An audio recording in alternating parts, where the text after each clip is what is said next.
Baik, perkenalkan nama saya Niputu Adiani dengan partner saya. Winda Agustin. Kami dari jurusan Teknologi Rekayasa Kimia Industri angkatan 2018. Pada video kali ini kami akan coba menjelaskan mengenai perancangan menara destilasi. Nah, untuk menara destilasi yang kali ini kami rancang merupakan salah satu bagian dari skripsi kami dengan kode D02 dan fungsinya adalah memisahkan produk.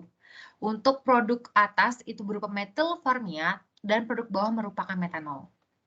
Tujuan dari perancangan ini ada beberapa. Yang pertama, menentukan tipe kolom destilasi, menentukan bahan konstruksi kolom, menentukan jumlah tray, menentukan posisi umpan masuk kolom, menentukan dimensi kolom. Nah, untuk dimensinya ada seksi puncak kolom, seksi dasar kolom, diameter rata-rata, dan tinggi kolom. Adapun hal pertama yang harus kita lakukan adalah menentukan tipe kolom destilasi yang akan kita gunakan. Dalam perancangan ini dipilih tri-tower. Alasannya adalah yang pertama, campuran tidak bersifat korosif dan tidak mudah menimbulkan foaming. Lalu yang kedua, perkiraan awal diameter kolom lebih dari 3 feet berdasarkan kapasitas kolom yang besar, lalu rentang batas laju alir yang cukup besar. Untuk jenis tray yang digunakan adalah sieve tray dengan pertimbangan kapasitas uap dan cairannya besar, pressure drop rendah, dan memiliki efisiensi yang tinggi, lalu lebih ringan, lebih murah, dan lebih mudah didapat, serta operasi stabil. Adapun bahan konstruksi yang digunakan adalah carbon steel SA283 grade C. Nah, pertimbangannya adalah memiliki allowable working stress yang besar, yaitu sebesar 12.650, struktur kuat, harga relatif murah dibandingkan grade A dan B, dan bahan tidak korosif.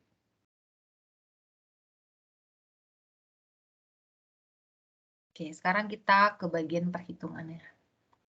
Sebelum merancang menara destilasi, kita harus sudah mengetahui terlebih dahulu mengenai neraca massa dan energi dari kolom destilasi ini. Terlampir merupakan hasil neraca panas dan neraca massa yang telah dihitung untuk menara destilasi ini. Setelah itu, kita akan menentukan dimensi menara. Yang pertama harus mengetahui terlebih dahulu kondisi operasi. Nah, untuk kondisi operasinya sendiri, suhu pada umpan masuk adalah 64,8 derajat Celcius. Lalu untuk tekanannya adalah 1,54 atm. Lalu untuk bagian puncaknya atau bagian atas adalah 39,9 derajat Celcius dengan tekanan 1,3 atm. Lalu untuk dasar kolom adalah 80 derajat Celcius juga tekanan 1,57 atm.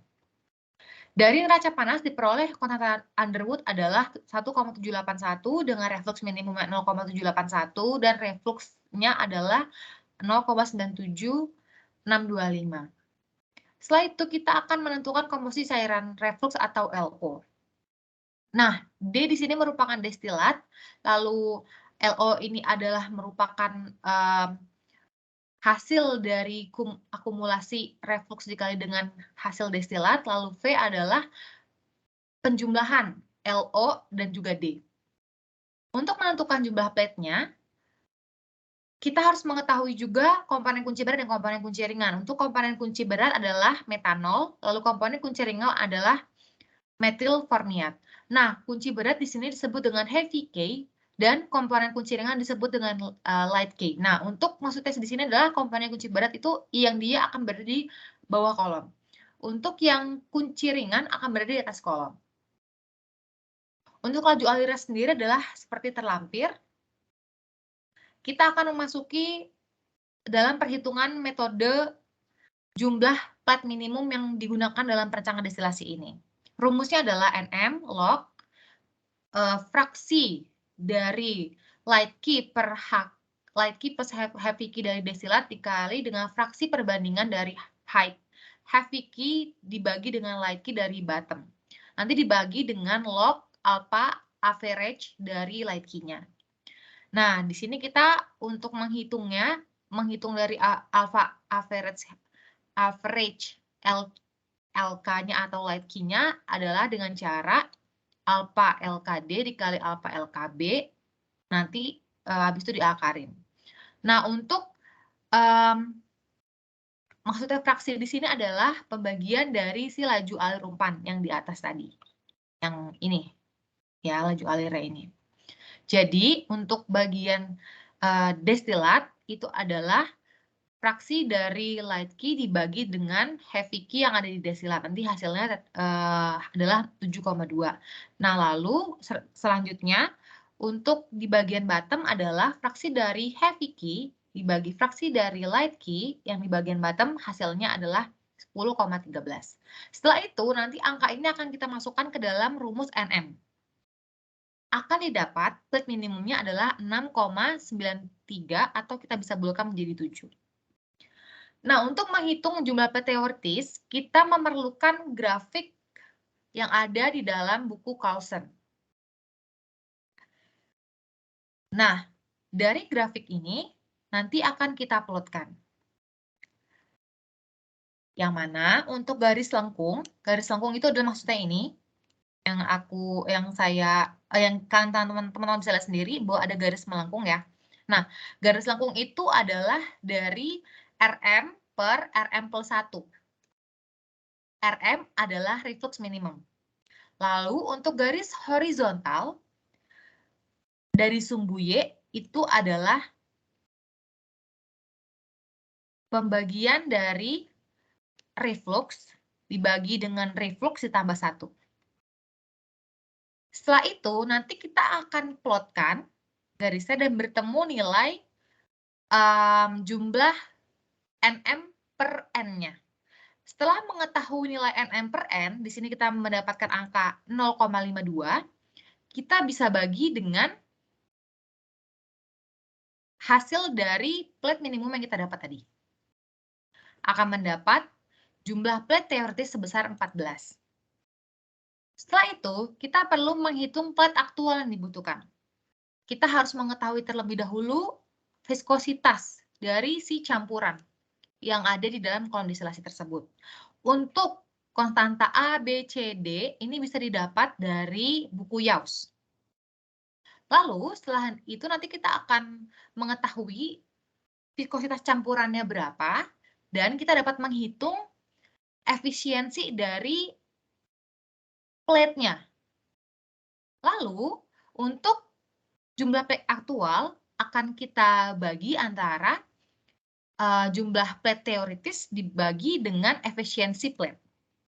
Akan menghasilkan jumlah plate yang dibutuhkan sebanyak 28 plate.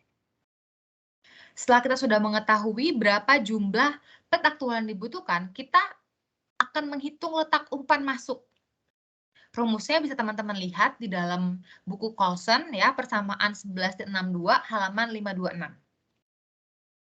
Adapun buku-buku yang nantinya akan kita pakai dalam perancangan ini, selain Carlson itu ada Treibol, ada Brownell and Young, dan ada Yaus. Jadi teman-teman bisa menyiapkan dulu buku-buku tersebut. Nah, setelah itu, kita dapat memasukkan angka-angka yang sudah ada di dalam neraca massa, ya.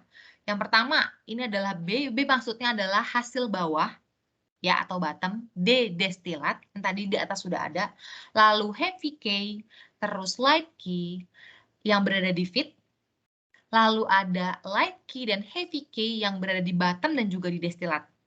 Berdasarkan dengan fraksi, atau berdasarkan dengan laju alir yang sudah teman-teman dapat dari neraca massa. Lalu kita dapat menghitung log NR per NS. Nanti akan diketahui NS-nya berapa, yaitu kita dapat di sini sebanyak 11,071, bisa kita asumsikan bahwa umpan masuk pada plate ke-11 dan 12 di antaranya. Seperti itu. Setelah kita mengetahui umpan masuk kepada plate nomor berapa, kita akan menentukan dimensi kolom. Yang pertama yaitu diameter puncak kolom. Kita perlu mengetahui juga BM campurannya. Nah, BM campuran dari diameter puncak itu kan nanti isinya ada destilat. Berarti nanti laju alir atau fraksi yang ada di destilat. Nah, cara BM campurannya menghitungnya adalah si fraksi tadi dikali dengan BM. Ya, lalu setelah itu dijumlahkan. Lalu nanti kita akan mengetahui berapa sekiranya LO dan V yang ada di dalam puncak kolom tersebut. Setelah kita mengetahui BM-nya, lalu LO dan V-nya berapa, kita akan menghitung densitas liquid campuran yang ada di dalam puncak kolom. Kembali lagi, untuk konstanta AB, lalu N, TC, teman-teman bisa cari di buku YAUS.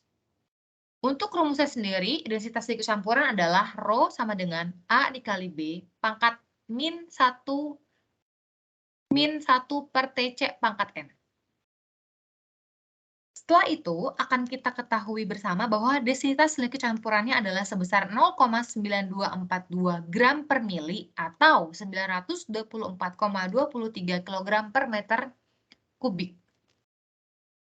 Setelah mengetahui densitas liquid, kita akan menghitung densitas uap. Untuk densitas uap sendiri, angka TCI, PCI dapat teman-teman lihat di buku YAUS juga.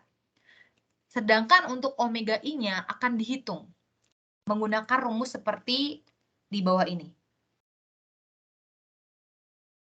Ini semua merupakan angka-angka atau rumus yang teman-teman butuhkan untuk menghitung WI. Untuk W dan S ini hanyalah persimbolan supaya lebih mudah dalam perhitungan aku sebelumnya. Setelah teman-teman sudah mendapatkan semua yang dibutuhkan komponen di dalam densitas uap ini, maka kita bisa melanjutkan perhitungannya ke dalam PV sama dengan P kali BM per Z kali R kali T. Akan didapat densitas campuran uap sebesar 2,865 kg per meter kubik. Setelah itu kita harus menghitung liquid vapor flow factor-nya. Rumusnya adalah L per V dikali akar dari rho V per rho L atau densitas uap dibagi dengan densitas liquid. Untuk QL sendiri adalah LO per rho L, untuk QV-nya adalah V per rho V atau densitas uap. Sedangkan untuk rho L adalah densitas liquid. Akan didapat kecepatan volumetrik untuk cairan adalah sebesar 0,0003 sekian M pangkat 3 per sekon, sedangkan untuk uapnya adalah 0,2 M pangkat 3 per sekon. Langkah selanjutnya adalah kita menentukan konstanta flooding. Rumusnya adalah seperti terlampir, ini didapat dari buku Treibol, tabel 6.1, halaman 162. Setelah itu, kita dapat menyesuaikan sekiranya trace spacing yang dibutuhkan berapa untuk perancangan destilasi ini. Nah, ini menggunakan tabel 6.1. Ya. Di sini trace spacing yang aku tentukan sebesar 20 in. Ini berdasarkan bahwa untuk tower diameternya kurang dari 1 meter. Jadi, dipilih 20 in dan 0,5 meter jika dalam satuan meter. Setelah itu, kita akan menghitung tegangan permukaan. Didapat melalui persamaan yang terlampir. Tegangan permukaannya adalah sekian. Lalu kita masukkan ke dalam rumus konstanta flooding. Nah, nanti akan ketemu hasil konstanta flooding-nya adalah sebesar 0,11. Setelah itu, kita akan menentukan kecepatan velocity flooding. Rumusnya adalah sebagai terlampir. Kita tinggal masukin aja angka-angkanya, sehingga nanti akan diketahui untuk kecepatan velocity flooding-nya adalah sebesar 1,96 meter per sekon, dengan efisiensi kecepatan flooding-nya 80%, sehingga nanti diketahui kecepatan velocity flooding-nya secara aktual adalah 1,57 meter per sekon. Setelah itu kita harus menghitung luas permukaan aktif atau AN. Rumusnya adalah QV per V aktual. Didapat angka 0,1276 meter pangkat 2 dengan wear length-nya 0,7 dan downspot-nya adalah 8,81%, luas areanya menjadi 0,1399 M pangkat 3. Sehingga setelah kita mendapatkan angka itu semua, kita dapat menghitung diameter kolom. Rumusnya adalah sebagai terlampir. D sama dengan akar AT kali 4 per Pi. Didapat diameter kolomnya adalah sebesar 0,422 meter atau 16,6263 in.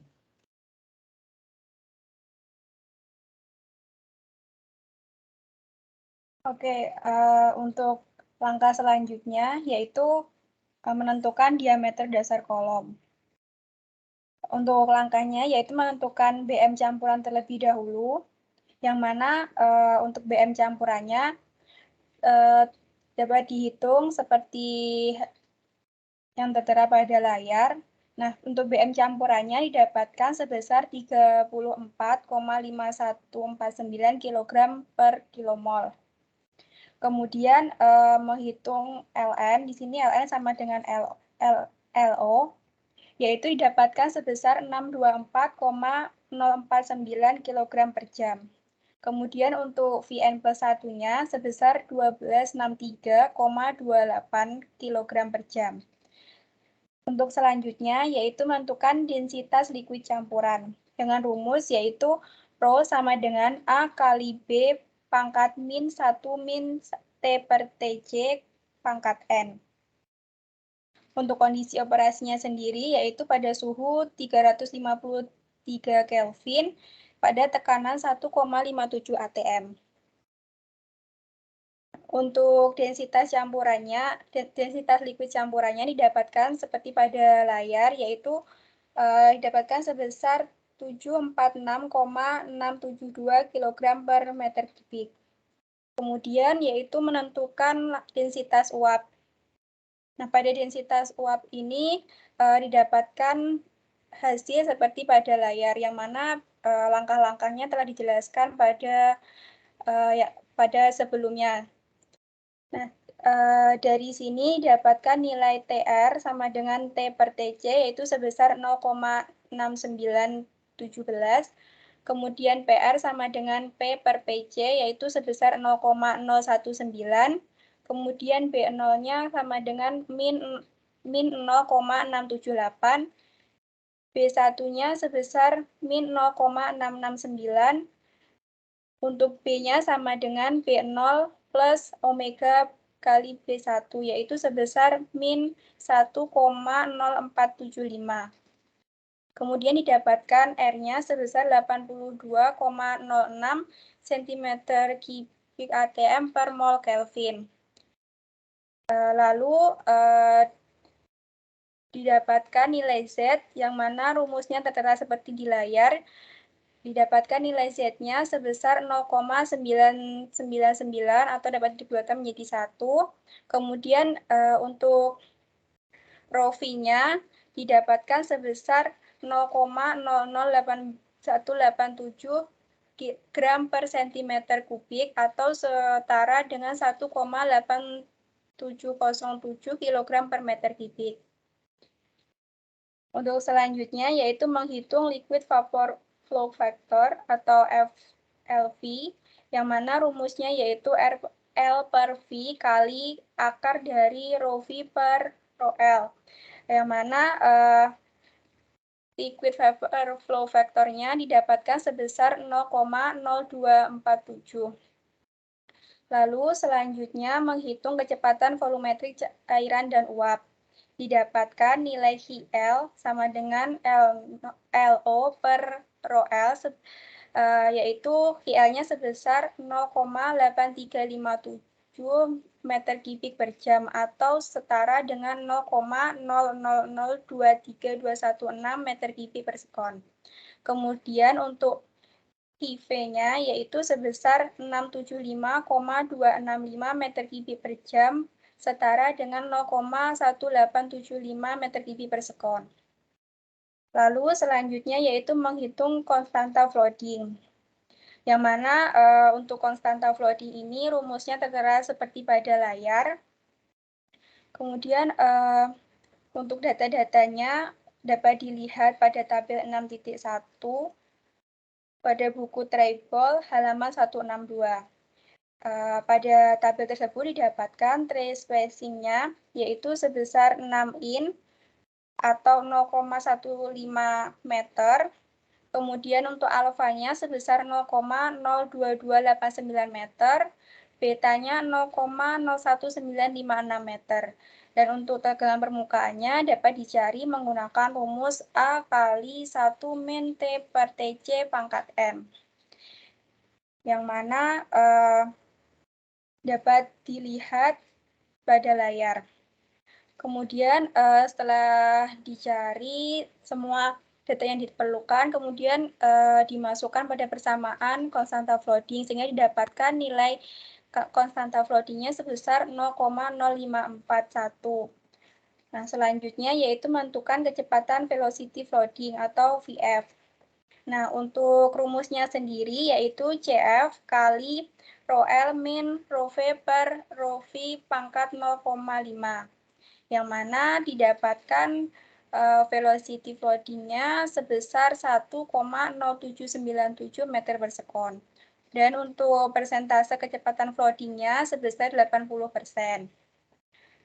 Lalu untuk kecepatan aktualnya didapatkan sebesar 0,86377 meter per sekon.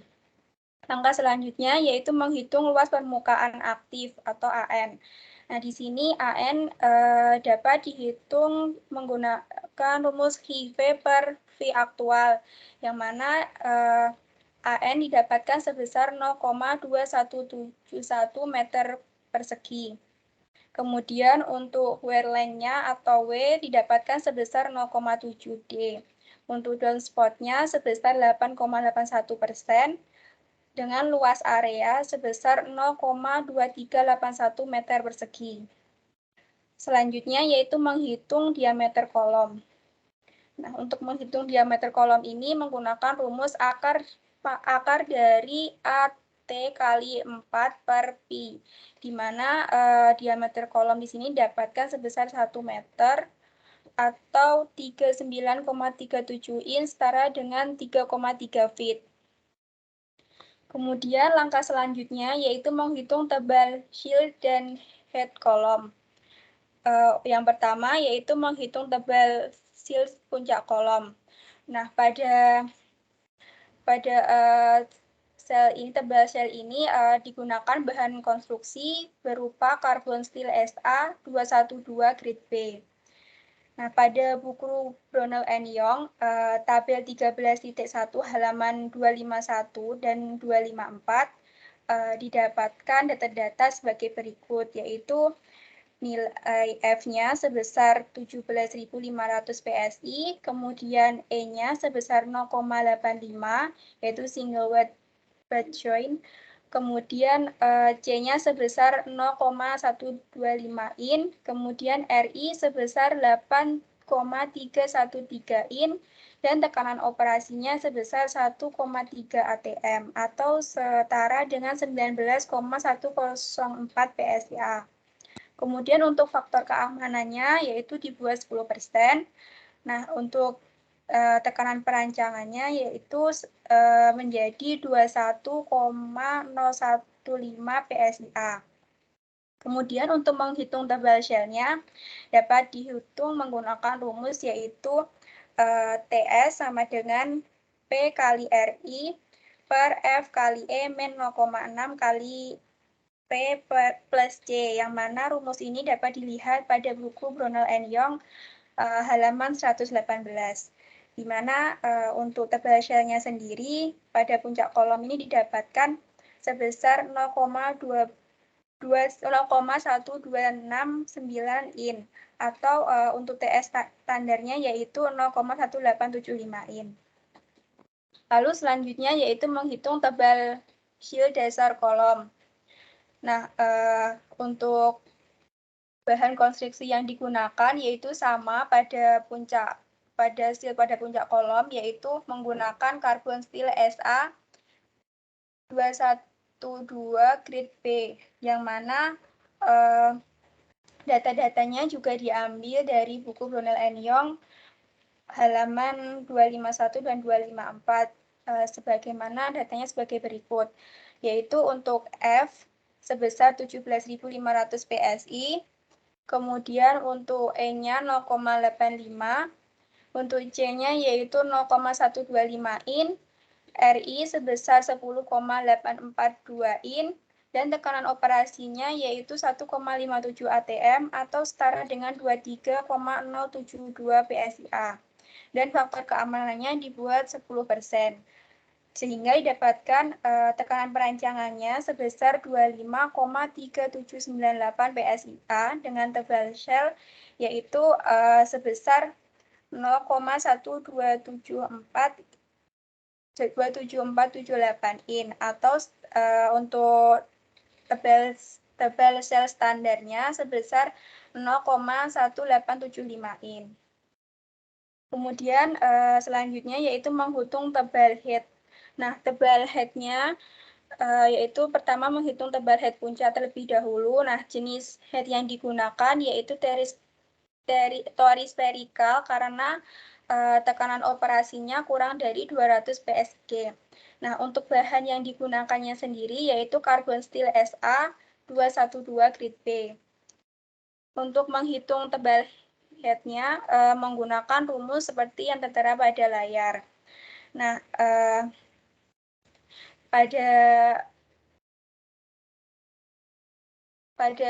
untuk menghitung tebal head ini menggunakan data-data dari buku Brownell and Young, tabel 5.7 halaman 90. Nah, untuk nilai OD-nya didapatkan sebesar 17,001 in dan OD standarnya sebesar 18 in. Dan untuk nilai ICR-nya sebesar 1,125 in, RC-nya sebesar 18 in, W-nya sebesar 1,75, kemudian TH-nya sebesar 0,126 in, dan untuk TH standarnya yaitu 0,1875 in atau setara dengan 3/16 sesuai dengan yang tertera pada tabel Brownell and Young. Kemudian untuk menghitung tebal head dasarnya yaitu sama pada saat menghitung tebal head puncak. Nah, untuk bahannya sendiri juga sama, yaitu menggunakan karbon steel SA 212 grade B dengan jenis headnya juga sama, yaitu tori spherical karena tekanan operasinya kurang dari 200 PSIG. Nah, untuk data-datanya juga sama, yaitu diperoleh dari buku Brownell and Young halaman 90 pada tabel 5.7, yang mana untuk OD-nya didapatkan sebesar 22,059 in dan OD standarnya sebesar 24 in. Kemudian nilai ICR-nya didapatkan sebesar 1,5 in, RC-nya 24 in, W 1,75, dan tebal head-nya yaitu 0,1268 in. Dan untuk tebal head standarnya sebesar 0,1875 in.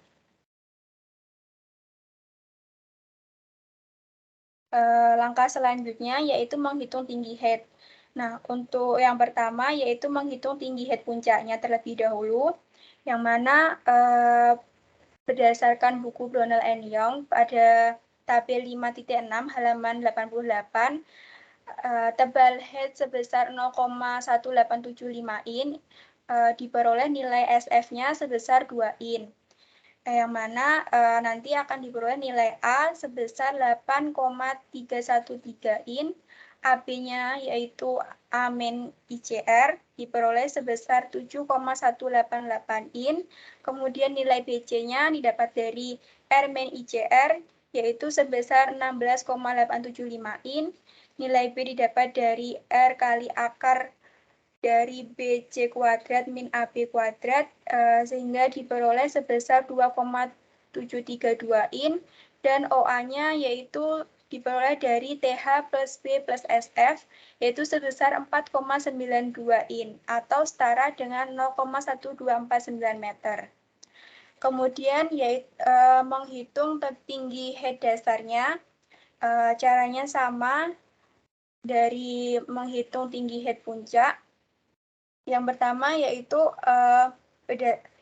berdasarkan data yang diperoleh dari buku Brownell and Young halaman 88 tabel 5.6 dengan tebal head 0,1875 in didapatkan nilai SF-nya sebesar 2 in, yang mana didapatkan nilai A sebesar 10,8421 in, kemudian nilai AB-nya sebesar 9342 in, kemudian nilai BC-nya didapatkan sebesar 22,5 in, Lalu nilai B-nya sebesar 3,531 in, dan untuk nilai OA-nya sebesar 5,718 in atau setara dengan 0,1452 meter. Nah, untuk langkah selanjutnya yaitu menghitung tinggi kolom. Tinggi kolom dapat dihitung menggunakan rumus yaitu H sama dengan OA puncak plus OA dasar ditambah N-tray kali N spacing, yang mana didapatkan tinggi kolomnya yaitu 14,5 meter. Oke, cukup sekian yang dapat kami sampaikan. Ada kurang lebihnya mohon maaf. Selamat malam.